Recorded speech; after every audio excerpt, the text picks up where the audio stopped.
Big international story that has been making headlines across networks for the last couple of months now. The first Ebola case has now been reported in New York. A doctor has tested positive for the deadly disease.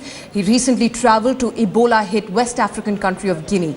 Health department officials are working overtime in New York to trace the doctor's contacts and identify anyone at risk of having caught the disease. The doctor has been immediately placed in isolation. Remember, he's the fourth person to be diagnosed with Ebola in the United States.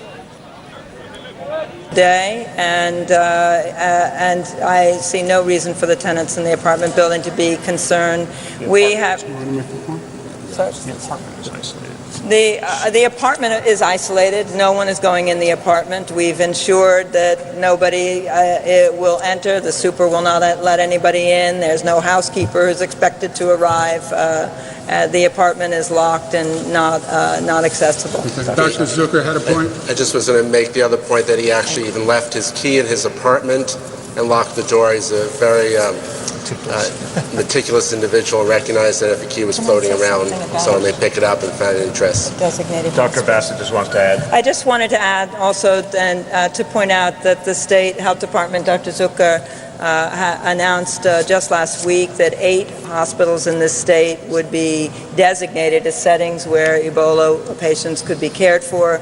We are the first state to identify a limited number of hospitals, of which this hospital is one. Bellevue Hospital is one of the 5 hospitals in New York City. And as you've all been hearing, they've been working. They were ready today. They showed how ready they were to accept a patient who is presumptively diagnosed. Let the governor go and then Jonathan. Just to clarify, there are about 200 hospitals in the state. They are all prepared if someone walks into the hospital and presents themselves and suggests that they might have the illness. But to get all 200 hospitals ready for intensive treatment obviously would have been very difficult. So the decision was made to take 8 hospitals, one of them is Bellevue, and really focus and concentrate intensive efforts. And that turns out to have been a wise and prudent course of conduct. May I add also that the Department of Health issued commissioner's orders to look at these hospitals and all of the hospitals across the state, and Bellevue was one of the hospitals we already came in and looked at to be sure they were prepared for a patient like the patient that you've seen today. So we're already one step ahead. Jonathan.